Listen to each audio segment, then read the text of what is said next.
Galera, existe a pessoa sem noção, existe a inconveniente, existe a pessoa cara de pau, e existe o Alexandre. Você ficou doido, homem? Com todo respeito, excelência. E eu tomei a liberdade de fazer esse vídeo assim, desse jeitinho, porque se a Globo News tá falando desse jeito aqui... O Supremo é a instituição.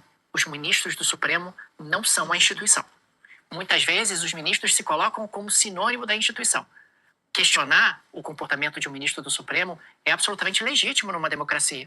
Isso não é questionar a democracia, não é atacar a democracia. Ainda mais quando você tem ali elementos que suscitam questionamentos e perguntas. Então, muitas vezes é colocado, puxa, mas se você está trazendo algum questionamento a ministros do Supremo, você está atacando o Supremo. Não, pelo contrário. As pessoas estão preocupadas com a legitimidade do Supremo, com a longevidade do Supremo, com a credibilidade do Supremo perante a sociedade. Eu me senti tranquila a trazer pra vocês um novo escândalo. E, bicho, dessa vez ele tá de parabéns, porque, de fato, precisou de muita coragem. Em que Alexandre de Moraes se envolveu com direito a ter Lula dizendo que, tá ruim, viu, companheiro? Melhor você se declarar suspeito. Mas, como eu sempre digo, treta boa é treta completa e explicada. Portanto, sem mais delongas, separa a pipoca, fica confortável e bora lá. Tá, vamos começar pelo início. Terça-feira havia saído uma matéria dizendo que a esposa de Alexandre de Moraes, Dona Vivi, havia recebido 40 milhões de reais do Banco Master em 2024. Geral já ficou escandalizada, tipo, nu! 40 milhões! Vocaro foi enganado? Achou que estava contratando o L do Death Note e levou a Dona Vivi? Mas o que a gente não sabia era que iríamos acordar nessa quarta-feira com a notícia de que não foram 40 milhões, foram 80 milhões em apenas 22 meses. 80 milhões em menos de 2 anos. E se você pegar os 80,2 milhões pagos à esposa do Alexandre, dá 3,6 milhões mensais, correspondentes ao contrato dos 129 milhões que Viviane não recebeu ao todo porque o Master foi liquidado. E eu sei que tem muita coisa pra gente comentar, como 3,6 milhões por mês pra fazer reunião e compliance. O que acabou sendo uma afronta à inteligência do povo brasileiro. Mas eu não parei de pensar nos voos do Xande e da própria Dona Viviane nos aviões do Vocaro. Porque assim, eles não foram pagos com dedução nos honorários advocatícios? Então, onde que foi feita essa dedução? Porque nos mensais de 3,6 milhões apontados pela mídia, eles não apareceram. Isso precisa ficar muito bem explicado e não que alivie o rojão do ministro. Mas, se esses voos não foram cobrados, se foram uma gentileza ao ministro e sua esposa, a coisa muda radicalmente de figura, porque você não empresta jatinhos para um conhecido. Isso você faz por quem você se relaciona bastante. E assim, falar isso em voz alta soa muito ridículo, porque Alexandre e Vocaro estavam trocando o zap secreto até momentos antes do Vocaro ser preso e ninguém até agora respondeu o que o Alexandre teria que tentar bloquear. Cara, mais que amigos. Friends. Em minha livre interpretação. A única pessoa que de fato vai responder essa pergunta sobre o que o Alexandre teria que tentar bloquear é Vocaro. E Vocaro tá delatando. E o problema é que o envolvimento dos ministros Toffoli e Alexandre com o Master é de domínio público. Logo, se o Vocaro não citar os ministros, a Polícia Federal vai pegar os materiais que já possui em mãos e vai dizer: tá bom, Vocaro, ó, boa tentativa, mas fica aí preso sozinho sendo o herói dos ministros da Suprema Corte. Poderia acontecer? Poderia. Mas eu acho que não vai rolar. Primeiro, pelo simples fato que eu já comentei, o envolvimento é de conhecimento público. Como assim a gente não vai saber o que o Alexandre tinha pra bloquear? E segundo, porque o Vocaro agora tá na luta pra tentar salvar alguns milhões mundo afora como um prêmio consolação. E nessa corrida, os Estados Unidos já começaram uma varredura nas contas e propriedades do banqueiro. Ou seja, ou ele anda logo com isso, ou vai acabar sendo atingido na parte do corpo que mais dói. O bolso. E francamente, meteu dinheiro no meio, acabou a amizade. Então, se eu tivesse na folha de pagamento do Vocaro, eu não estaria contando com clemência nesse momento. O negócio envolvendo a delação em cima dos ministros está tão explícito que a Folha soltou essa matéria.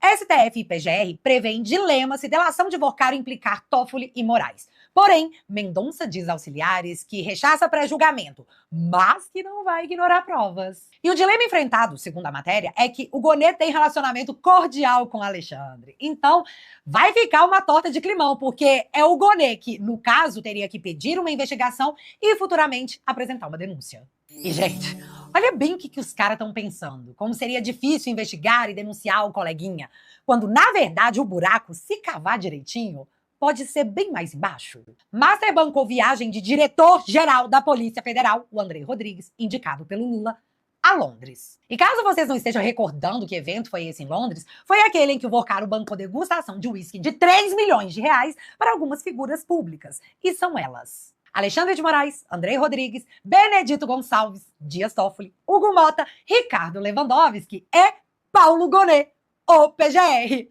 Só que aí rolou uma coisa que eu fiquei pensativa. O Benedito Gonçalves, que estava nessa degustação milionária de uísque, se declara impedido para julgar o caso Master. E assim, ele não se deu ao trabalho de explicar o porquê estaria impedido, ele só disse que está impedido e pronto. O que sabemos até agora é só que ele estava lá, na degustação. Então, subentende-se que esse é o motivo do impedimento. Toffoli também se declarou suspeito. E olhando por essa lógica, o Gonet também não deveria se declarar suspeito por esse duplo fator? Whisky de 3 milhões em Londres, mais relações próximas com Alexandre? Porque não é segredo pra ninguém que o Xande foi o padrinho do Gonet em sua indicação pra PGR juntamente com Gilmar Mendes. Vocês entendem o tanto que o pau tá torando e tá respingando em todo mundo? E aí, já escutando as trombetas do apocalipse e pensando que talvez não seja arrebatado? E aí pensando no melhor estilo? Cara, como é que eu vou sair dessa? Alexandre teve uma ideia, ó, de milhões. No centro do caso Master, Alexandre de Moraes tira da gaveta a ação do PT pra limitar as delações premiadas. Coisa que o Vorcaro tá prestes a fazer. Xande pediu nessa quarta-feira que a ação fosse enviada à pauta do STF para que o Fachin marque a análise no plenário. Ou seja, Xande convocou geral. Se a cara dele tá exposta no sol, ele quer que a dos outros ministros também estejam. E eu achei maravilhoso isso aí. Porém, duas coisas chamam muito a minha atenção nessa ação. A primeira é que Xande tá sentado em cima dela desde 2021. Então, por que agora, às vésperas da delação do Vorcaro? Hein, Xande? Não é possível que ele não imaginava que a galera ia juntar delação do Vorcaro, que tá pra citar Alexandre, com Alexandre pedindo julgamento de ação que visa limitar as delações premiadas. Óbvio que ele sabia, porque não saber disso é subjugar demais a inteligência do ministro e eu não faço essas coisas. Então, partindo do ponto que ele sabia que geral ia ficar escandalizada em seu pior momento de escrutínio público, ele mesmo assim decidiu fazer. Acho que ele pode ter ponderado que a exposição poderia valer o sacrifício. O segundo ponto que chama a minha atenção é que essa ação foi protocolada pelo PT do Lula. E o que mais ficamos sabendo nessa quarta-feira? Lula diz que caso Master afeta a imagem do STF e revela conversa com Moraes. Não permita que Vorcaro jogue fora sua biografia. Aí, após essa conversa com o Lula, do PT, o Xande pede para se julgar a ação que limita a delação premiada, onde o PT é o autor, às vésperas da delação do Vorcaro, que pode implicar o próprio Alexandre. Assim, ó.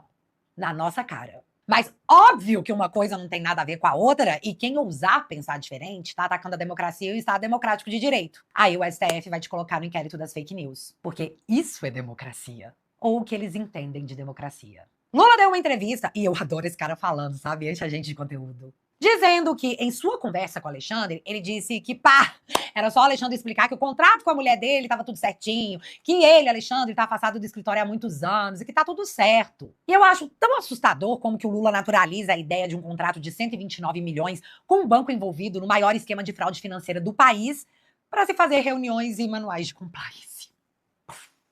Mas não é só isso não, viu, Lula? Tem voos nos jatinhos, visitas à mansão, reunião em que o presidente do BRB estava presente, além das trocas de mensagens que eles achavam que seriam secretas para sempre, às vésperas da prisão do Vorcaro.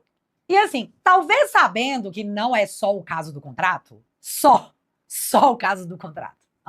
Lula também recomendou ao companheiro Alexandre, porque foi assim que ele se referiu, companheiro Alexandre, quase o irmão de causa, que, para evitar a fadiga, Xande deveria se declarar suspeito e não votar coisas do Master. Mas calma, eu não acredito que seja porque Lula é um bom companheiro e tá dando um conselho porque quer o bem do Xande. Eu realmente acredito que é porque ele não quer o seu próprio mal. Explico. A nova pesquisa Ideia perguntou quem mais ameaçava a democracia no Brasil. E 42,5% das pessoas responderam que era a concentração de poder no judiciário. O STF tá com um filme muito queimado com o povo. E esse mesmo povo entende que o STF e o Lula andam juntos no recreio. Logo, a lama que cai na corte respinga imediatamente no Lula. E se o Lula diz que salvou a democracia, como que ele pode ser parceiro da instituição que, na visão dos brasileiros, segundo a pesquisa, tá minando o nosso Estado de Direito com seu poder absoluto?